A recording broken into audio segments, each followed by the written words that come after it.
بسم اللہ الرحمن الرحیم۔ صحیح بخاری حدیث نمبر 2403۔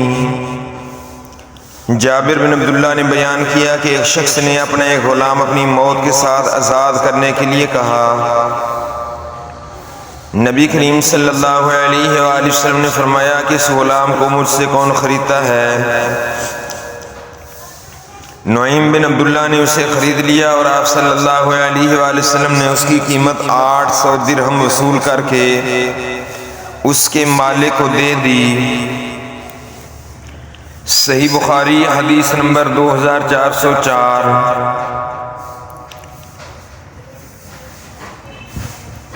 ابن عمر نے بیان کیا کہ کسی مدت معین تک کے لیے قرض میں کچھ یا کوئی حرج نہیں ہے،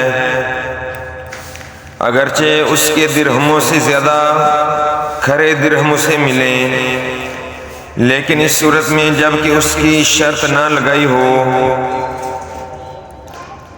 رسول اللہ صلی اللہ علیہ وآلہ وسلم نے فرمایا کہ آپ صلی اللہ علیہ وسلم نے کسی اسرائیلی شخص کا تذکرہ فرمایا جس نے دوسرے اسرائیلی شخص سے قرض مانگا تھا اور اس نے ایک مقررہ مدت کے لیے اسے قرض دے دیا۔ صحیح بخاری حدیث نمبر 2405۔ عامر نے بیان کیا، ان سے جابر نے بیان کیا کہ میرے والد عبداللہ شہید ہوئے تو اپنے پیچھے بال بچے اور قرض چھوڑ گئے۔ میں قرض خواہوں کے پاس گیا کہ اپنا کچھ قرض معاف کر دیں، لیکن انہوں نے انکار کیا۔ پھر میں نبی کریم صلی اللہ علیہ وآلہ وسلم کی خدمت میں حاضر ہوا۔ آپ صلی اللہ علیہ وآلہ وسلم سے ان کی سفارش کروائی، انہوں نے اس کے باوجود بھی انکار کیا۔ آخر آپ صلی اللہ علیہ وآلہ وسلم نے فرمایا کہ اپنے باغ کی تمام کھجوروں کی قسمیں الگ الگ کر لو، ازک بن زید الگ، لین الگ اور اجوا الگ۔ اس کے بعد قرض خواہوں کو بلاؤ اور میں بھی آؤں گا۔ چنانچہ میں نے ایسا کر دیا۔ جب نبی کریم صلی اللہ علیہ وآلہ وسلم تشریف لائے تو آپ صلی اللہ علیہ وآلہ وسلم ان کے ڈھیر پر بیٹھ گئے اور ہر قرض خواہ کے لیے ماب شروع کر دی، یہاں تک کہ سب کا قرض پورا ہو گیا اور کھجور اسی طرح باقی بچ رہی جیسے پہلے تھی، گویا کسی نے اسے چھوا تک نہیں۔ اور ایک مرتبہ میں نبی کریم صلی اللہ علیہ وآلہ وسلم کے ساتھ ایک جہاد میں ایک اونٹ پر سوار ہو کر گیا۔ اونٹ تھک گیا، اس لیے میں لوگوں سے پیچھے رہ گیا۔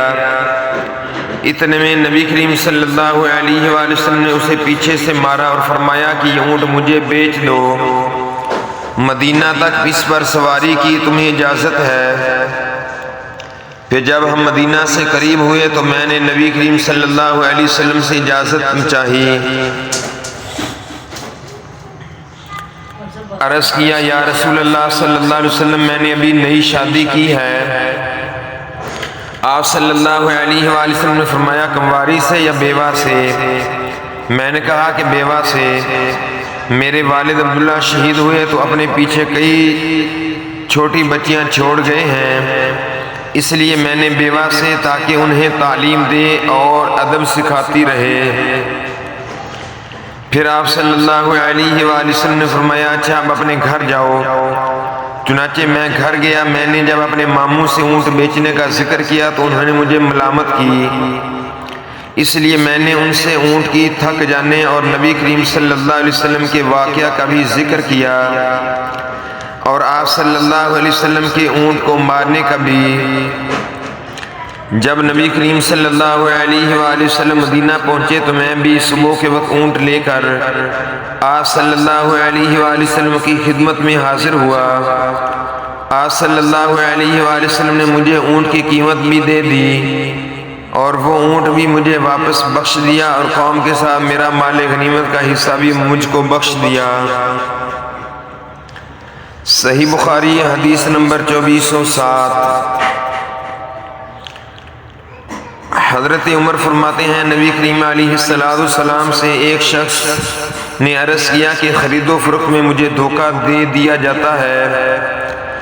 آپ صلی اللہ علیہ وآلہ وسلم نے فرمایا جب خرید و فروخت کیا کرو تو کہہ دیا کرو کہ کوئی دھوکہ نہ ہو۔ چنانچہ پھر وہ شخص اسی طرح کہا کرتا تھا۔ صحیح بخاری حدیث نمبر 2408۔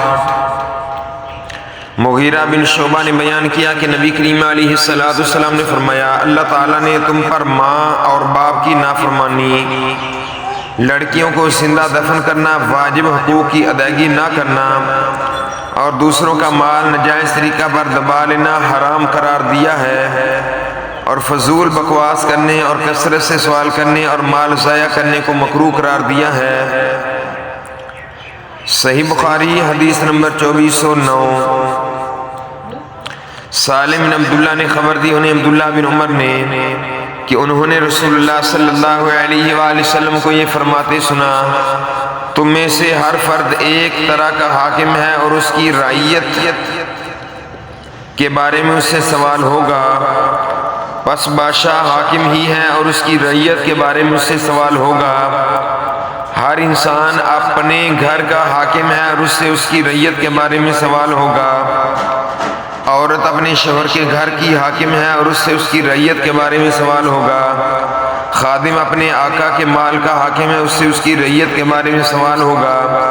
انہوں نے بیان کیا یہ سب میں نے رسول اللہ صلی اللہ علیہ وآلہ وسلم سے سنا تھا، اور میں سمجھتا ہوں کہ نبی کریم صلی اللہ علیہ وآلہ وسلم نے یہ بھی فرمایا تھا کہ مرد اپنے والد کے مال کا حاکم ہے اور اس سے اس کی رعیت کے بارے میں سوال ہوگا، بس ہر شخص حاکم ہے اور ہر شخص سے اس کی رعیت کے بارے میں سوال ہوگا۔